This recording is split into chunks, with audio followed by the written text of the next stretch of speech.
Hello friends, welcome to VTS.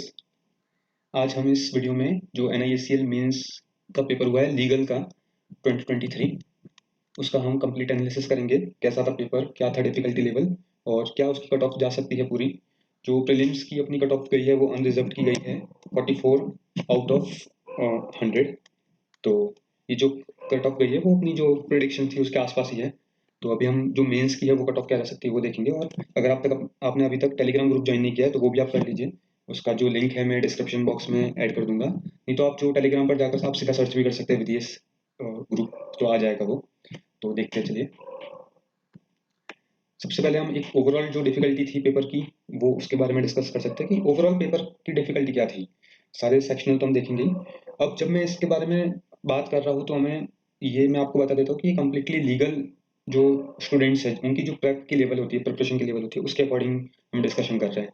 यही अगर generalist से कंपेयर करेंगे तो उन्हें जो चीज़ ईजी लगती है वो हमें मॉडरेट लग सकती है, डिफिकल्टी भी लग सकती है। तो ये जो लेवल का हम डिस्कशन कर रहे हैं पूरा लीगल स्टूडेंट्स जो रहते हैं उनके पर्सपेक्टिव से कर रहे हैं। तो ओवरऑल अगर मैं पेपर की डिफिकल्टी लेवल बोलूंगा तो वो सारे सेक्शंस को कंसिडर करते हुए मॉडरेट जो पेपर था वो आया था। अब मैं आपको बता देता हूँ, पेपर जो था, जो क्वेश्चन पेपर था वो मॉडरेट था।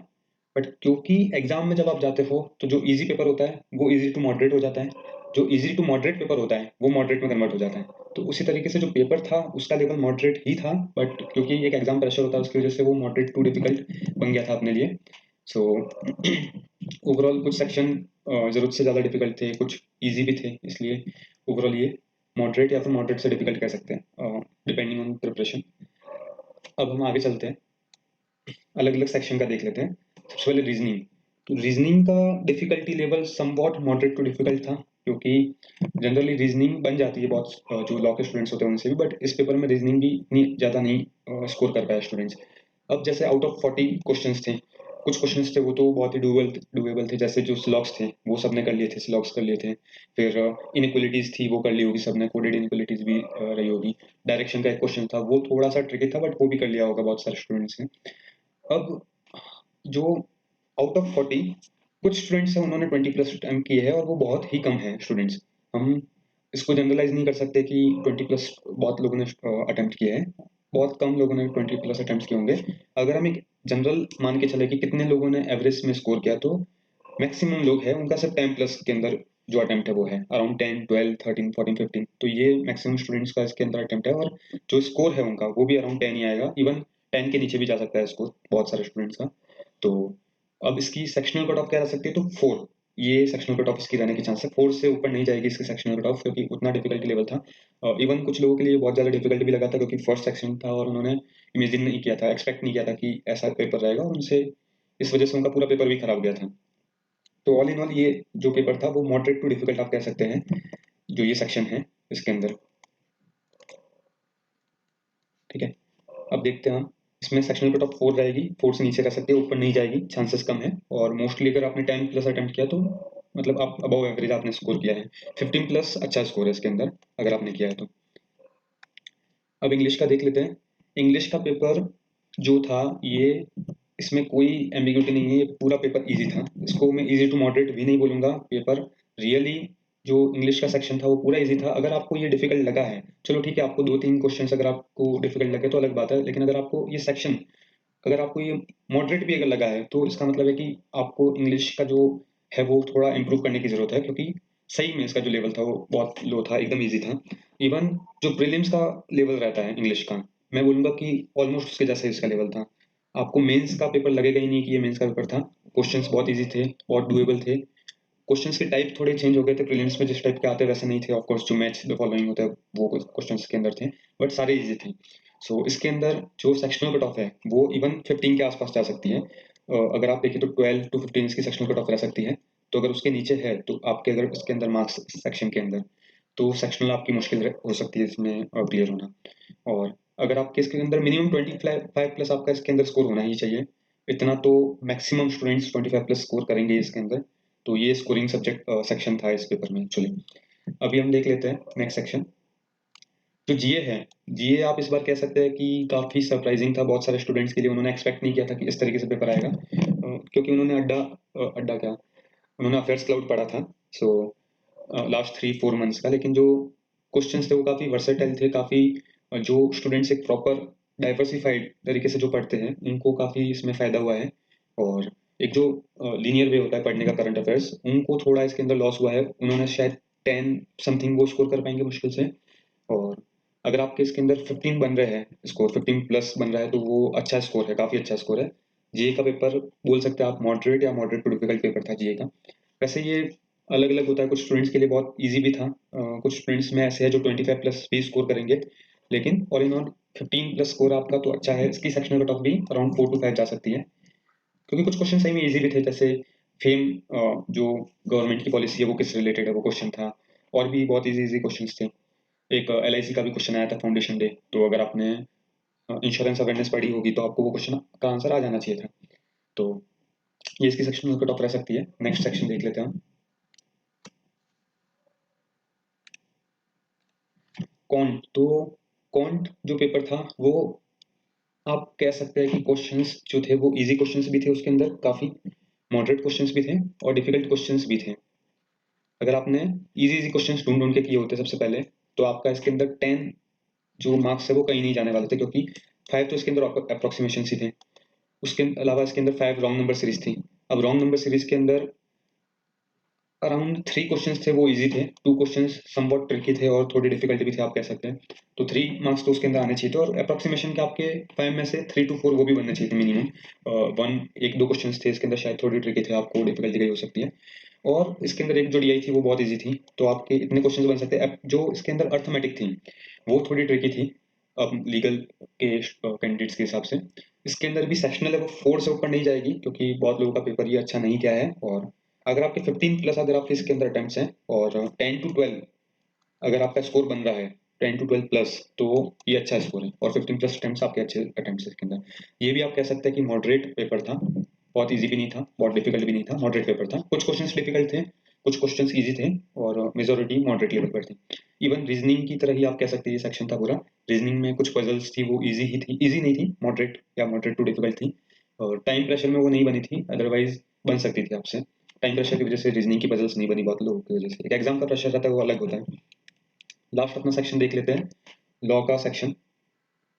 लॉ का सेक्शन जो था वो काफी सरप्राइजिंग था उस तरीके से आप कह सकते हैं, क्योंकि एक भी क्वेश्चन इंश्योरेंस लॉ से रिलेटेड नहीं आया। काफी स्टूडेंट्स ने बहुत जो मोटर व्हीकल एक्ट है, यूआईआईसीएल का जो सिलेबस था उसके अकॉर्डिंग जो आपने प्रिपरेशन की थी, मोटर व्हीकल्स एक्ट पढ़ा था अच्छे से, और इंश्योरेंस एक्ट पढ़ लिया था, और भी एक्ट्स पढ़ लिए थे, बट कोई भी क्वेश्चन नहीं आया उसमें से।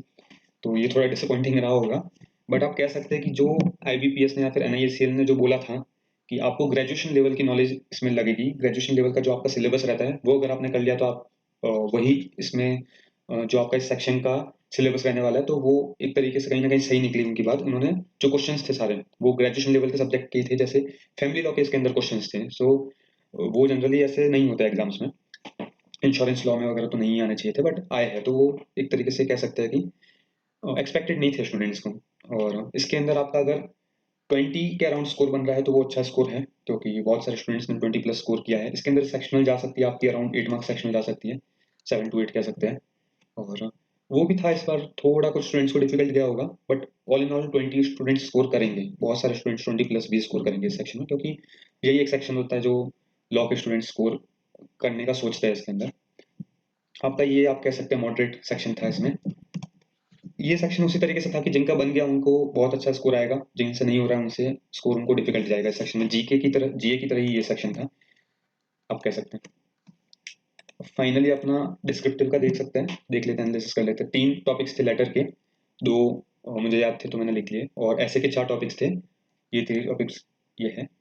ऐसे और लेटर के टॉपिक्स इजी थे, काफ़ी इजी थे। आपको इसके अंदर एक इशू हुआ बहुत लोगों को कि कीबोर्ड का उनकी जो कीज थी वो काम नहीं कर रही थी, या आपको थोड़ा पहले आपने चेक किया होता तो थोड़ा आपका सही रहता। जो पासवर्ड जब टाइप करने होते हैं तब आपको सारी कीज चेक कर लेनी चाहिए। बट ये प्रॉब्लम होनी नहीं चाहिए, एक्चुअली आपकी गलती नहीं है कि कीबोर्ड्स खराब है, वो एग्जामिनर्स की ही गलती है, आईबीपीएस की ही गलती है। तो आपकी इसमें कुछ प्रॉब्लम्स नहीं है, बट नुकसान जो है वो तो आपको ही इसके अंदर उठाना पड़ेगा अगर ऐसा कुछ होगा तो देखते हैं। इस बार सुनने में आ रहा है कि बहुत लोगों का पेपर खराब हुआ है, और 2021 में काफ़ी डिफिकल्ट चेकिंग भी हुई है डिस्क्रिप्टिव की। बट इसका कुछ कह नहीं सकते, इसका यही है कि आप रिजल्ट का ही वेट कर सकते हैं। आप कितना भी इसके अंदर आप गैस करने की कोशिश करें, ये एक वाइल्ड गैस ही होगा। आप 20 मार्क एक्सपेक्ट कर रहे हैं, आपको 10 मार्क मिल जाएंगे, आप 10 मार्क एक्सपेक्ट कर रहे हैं, आपको 17-18 मिल जाएंगे, ऐसा ही है इसके अंदर। तो आप सिर्फ वेट कर सकते हैं इसके अंदर, और कुछ नहीं कर सकते। लेकिन इजी टॉपिक्स थे, ये मैं कह सकता हूँ कि ये सारे एक आप ओपिनियन फॉर्म कर सकते हो, आपको पहले से एक आइडिया है कि इंश्योरेंस का क्या इंपॉर्टेंस है, तो इसी तरीके से क्वेश्चन थे, आप कर सकते थे, इजी थे। अब जो अपना फाइनल है कि कट ऑफ क्या रहेगी, तो उससे पहले कुछ लोगों के माइंड में कुछ ऐसे मिथ्स रहते हैं, तो वो मैं उसके बारे में डिस्कस करना चाहता हूँ। देखिए, जैसे अभी ओवरऑल 70 सीट्स है, तो 210 स्टूडेंट्स को सिलेक्ट करेंगे, इसमें अनरिजर्व की है 29 सीट्स, तो अराउंड 90 स्टूडेंट सिलेक्ट करेंगे। आप 88 करेंगे, बट जो लास्ट स्टूडेंट होता है उसके जितने मार्क्स आएंगे, 88 स्टूडेंट के जो मार्क्स होंगे, कैंडिडेट के जो मार्क्स होंगे, उस मार्क्स पर जितने स्टूडेंट्स होंगे वो सब क्वालिफाई करेंगे इंटरव्यू के लिए, राइट। तो अराउंड आप 90 मार्क स्टूडेंट्स पकड़ के चलिए। तो ये जो 90 स्टूडेंट्स के जो मार्क है, जो 90th जो स्टूडेंट है उसके जो मार्क है, उसके ऊपर कट ऑफ आप कह सकते हैं कि आती है। अगर 10, 12, 15, 20 बच्चे हैं, अगर 20 स्टूडेंट्स कैंडिडेट्स भी 100 प्लस स्कोर कर रहे हैं, तो उससे कट ऑफ नहीं बनती है। ये आपको सबसे पहले समझने की जरूरत है। कट ऑफ जो ओवरऑल स्टूडेंट्स हैं वो क्या मार्क्स ला पा रहे हैं उसके बारे में बनती है। तो ये बहुत लोगों का होता है कि 90 चली जाएगी कट ऑफ, 95 चली जाएगी कट ऑफ, ऐसा नहीं होता है। जस्ट बिकॉज 2018 में 87 कट ऑफ गई है, तो उसकी वजह से अभी इतनी कट ऑफ इंक्रीज नहीं हो जाएगी, क्योंकि उस टाइम पर सिचुएशन डिफरेंट थी, पेपर का लेवल डिफरेंट था, इजी पेपर था काफी। और तो अभी जो 90 स्टूडेंट्स हैं, तो ये बहुत एक डिफिकल्ट चीज़ है कि 90 स्टूडेंट्स हैं, उनके 90 प्लस स्कोर होगा। तो कट ऑफ क्या रहेगी उसके ऊपर डिस्कस करते हैं पहले इसको।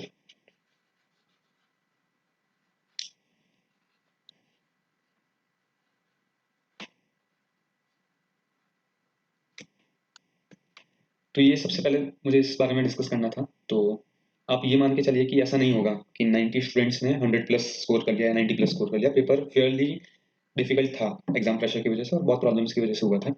अब एक जो दूसरा एक मिथ होता है लोगों के माइंड में, स्टूडेंट्स के माइंड में, कि अगर आपके कट ऑफ से जस्ट ज़्यादा मार्क्स हैं तो आपके सिलेक्शन के चांस ऑलमोस्ट निल है। तो ये सबसे बड़ी एक मिसअंडरस्टैंडिंग मैं कहूँगा, क्योंकि आप ये बोलकर कि आपके अगर आपको मेंस आपने क्लियर किया है बट आपके चांसेस निल है, आप एग्जामिनर को एक तरीके से स्टूपिड कह रहे हो कि अगर आप सिलेक्ट ही नहीं हो सकते तो उसमें आपको सिलेक्ट आपको मेंस क्लियर क्यों करवाया। आप समझ रहे हैं, 3 टाइम्स जो कैंडिडेट्स है वो इंटरव्यू के लिए क्वालिफाई होते हैं हमेशा। तो अगर ये जो नंबर है, ये ऑलमोस्ट सारे एग्जाम्स में ये सेम नंबर यूज होता है कि आप 3 टाइम्स क्वालिफाई करेंगे। अगर ये नंबर अगर इलॉजिकल है तो वो 3 टाइम्स रखते ही नहीं, वो 2.5 टाइम्स रख लेते, वो 2 टाइम्स रख लेते हैं। तो ऐसा नहीं है। आप जो एग्जामिनर है, आईबीपीएस है या फिर कोई भी एग्जामिनर है, उसको आप स्टूपिड मत समझिए, उसको आप आप उसको बेवकूफ मत समझिए। जो आपका अगर कोई भी आपके जस्ट कट ऑफ से भी आपके मार्क्स ज्यादा है, अगर 90 कट ऑफ जाती है और आपके 90 ही मार्क्स आए हैं, तो भी आपका चांस है कि आप इंटरव्यू क्वालिफाई कर सकते हैं। हाँ, इसमें ये रहता है कि सबके इक्वल चांसेस नहीं है। जिसने 120 स्कोर किया है उसके चांसेस बहुत हाई है कि वो क्वालिफाई करेगा, जिसने 90 स्कोर किया है उसके चांसेस कम है कि वो क्वालिफाई करेगा। बट सबके इसके अंदर चांसेस रहते हैं। एक ये पहली चीज हो गई। सेकंड थिंग सेकंड थिंग ये रहती है इसके अंदर कि कोई स्टूडेंट है, कोई कैंडिडेट है, वो सही में अगर आप अच्छा स्कोर, आप सही में इंप्रेस कर देते हैं इंटरव्यूअर को, अगर आप बोर्ड को इंप्रेस कर लेते हैं, तो वो आपको इतने मार्क्स दे देंगे कि आप सही में क्वालिफाई कर सकते हैं। आपको मैं इसकी कैलकुलेशन करके बता देता हूँ एक बार, तो आपको थोड़ा ज़्यादा बिलीफ होगा। लास्ट टाइम जो 2018 में कट ऑफ गई थी मेंस की, वो गई थी अराउंड 87.5 समथिंग, और उस टाइम पर रेशियो था, वो था 80:20 का रेशियो था, राइट। तो आप इसको डिवाइड करेंगे उसके लिए 2.5 से। अब आप देखेंगे कि जो फाइनल कट ऑफ थी उसके लिए जो नंबर था वो था 51 आउट ऑफ 100 जो कट ऑफ गई थी। तो अगर आपको इंटरव्यू में 20 में से 16 मार्क्स मिलते हैं, जस्ट 16, तो ये देखिए आपकी कट ऑफ क्लियर है। आपने एग्जैक्ट इंटरव्यू में जो मेंस है, आपने एग्जैक्ट कट ऑफ से ज़्यादा मार्क्स लाया, फिर भी आपकी फाइनल सिलेक्शन हो सकता है। अब ये क्यों है? ये एक तरीके से इंटरव्यूअर के पास आप कह सकते हैं कि एक उसके पास इतना डिसीजन लेने की उसको पावर दी गई है कि आप वो आपको फुल मार्क्स दें। अगर आपको 100 में से या फिर 20 से आप सीधा कैलकुलेट कर लेते हैं, अगर आपको वो 20 में से 18 मार्क्स दे देता है। अब आप सोचेंगे कि 18 मार्क्स तो नहीं मिलते हैं, मिलते हैं, बहुत सारे स्टूडेंट्स को मिलते हैं। अगर आप इंटरव्यूअर को इम्प्रेस कर देते हैं, अगर आप उसको यकीन दिला देते हैं कि हाँ आपको सिलेक्शन देना ही चाहिए, तो आपको वो मार्क्स दे देंगे इतने, ठीक है। तो वो डिफिकल्ट है बट इम्पॉसिबल नहीं है, और स्टूडेंट्स लाते हैं, तो आपको मार्क्स मिल सकता है, आपका सिलेक्शन हो जाएगा, राइट। अब वही बात है कि जिसके ज़्यादा मार्क्स आए मेंस में उसके ज़्यादा चांसेस रहेंगे ही, है ना, उससे आप वो नहीं कर सकते। ये एक ट्रूथ है। अब हम फाइनल जो अपना क्वेश्चन है, एक हाँ अब ये भी मैं डिस्कस कर लेता हूँ एक बार, कि ऐसा क्यों होता है कि जिसके जस्ट कट ऑफ से ज़्यादा मार्क्स आए उसके चांसेस रहते हैं। तो आप समझिए कि ये 200 मार्क्स है आपके मेंस के, ये है 0 मार्क्स, ठीक है। ये आपके एक ग्राफ बना लेते हैं, ठीक है। ये है 100 मार्क्स। एक बार के लिए आप इमेजिंग सपोज कीजिए कि 100 कट ऑफ गई है, ठीक है। अब इंटरव्यू के लिए आपको 3 टाइम्स स्टूडेंट्स लेने हैं इसमें। अब आप क्या करते हैं, आप प्रिज्यूम कर लेते हैं कि स्टूडेंट सारे इस एरिया में हैं। जो फर्स्ट रैंक होल्डर है उसके मार्क्स आए होंगे 120 130, ठीक है। वो सच भी है, इतने मार्क्स आते हैं। बट आप ये भूल जाते हैं कि जो मैक्सिमम स्टूडेंट्स होते हैं वो इस रेंज में होते हैं, इस रेंज में। 1 मार्क पर 5 लोग, 10 लोग, 2 मार्क्स पर 15-20 लोग ये होते हैं। तो इसकी वजह से जो चांसेस है वो काफ़ी बढ़ जाते हैं। अगर आपके जस्ट कट ऑफ से भी आपके मार्क्स ज़्यादा है तो भी आपका सिलेक्शन होने के चांसेस हैं। तो ये एक लॉजिक है मैं जो आपको बताना चाहता था एक बार, ताकि आप हमेशा के लिए इस चीज़ को, आप कभी भी कंफ्यूज ना हो लाइफ में। अभी मैक्सिमम स्टूडेंट्स जो होते हैं वो कट ऑफ के जस्ट पास ही होते हैं, ठीक है। ये सच है। जैसे अभी जो प्रीलिम्स में 44 कट ऑफ गई है और 750 स्टूडेंट सेलेक्ट किए प्रीलिम्स में, तो मैक्सिमम जो स्टूडेंट्स हैं, आप कह सकते हैं कि इवन 500 स्टूडेंट्स हैं, उनके मार्क्स क्या रहेंगे होंगे 44 से 50 के बीच में। ये मैक्सिमम स्टूडेंट्स के मार्क्स रहे होंगे, 50 से बहुत कम लोगों के आगे ऊपर मार्क्स रहे होंगे। तो ये इसका रहता है। अब जो फाइनल आपका है कि इसकी कट ऑफ क्या जा सकती है, तो जिस तरीके से हमने एनालिसिस किया है और मेरे कैलकुलेटेड एक गैस आप कह सकते हैं, एक कैलकुलेटेड आपका गैस है, मेरी प्रेडिक्शन है कि इसकी कट ऑफ 75 से 80 के बीच में जा सकती है अनरिजर्व की। और टॉप्स 80 है, उसके ऊपर नहीं जाना चाहिए जो अपना प्रेडिक्शन है। चला जाता है तो वो अलग बात है, बट नहीं जाना चाहिए 80 के ऊपर। इतना डिफिकल्ट था पेपर, क्योंकि आप 90 स्टूडेंट्स भी सिलेक्ट करो, ये भी एक बात होती है। तो 90 स्टूडेंट्स के क्या कितने मार्क्स आ सकते हैं। तो 80 आपका टॉप हो गया और अराउंड 75 टू 80 जानी चाहिए। ओबीसी कितनी जाएगी, तो ओबीसी की आपकी इससे 15 मार्क्स लेस जा सकती है। तो अगर आपकी 80 जा रही है तो 65 आप पकड़ सकते हैं, और 75 जा रही है तो 60 आप पकड़ सकते हैं। तो ये आपकी कट ऑफ रह सकती है। और भी आप एस सी की या फिर दूसरी कैटेगरी है वो भी आप उसी तरीके से कैलकुलेट कर लीजिए। सिंपल सा आपको लॉजिक देखना है, तो आप जो प्रीलिम्स हैं इस बार, जो प्रीलिम्स से जितनी अनरिजर्व्ड से जितनी कम कट ऑफ गई है आपकी कैटेगरी की, सेम आप मेंस में आप उसको कैरी फॉरवर्ड कर सकते हैं, उतनी ही कम जाएगी अराउंड, राइट। इतना ही था, यही सब डिस्कशन था। और आप टेलीग्राम ग्रुप में ज्वाइन कर लीजिए और चैनल को सब्सक्राइब कर लीजिए अगर आपने अभी तक नहीं किया है तो। Thank you.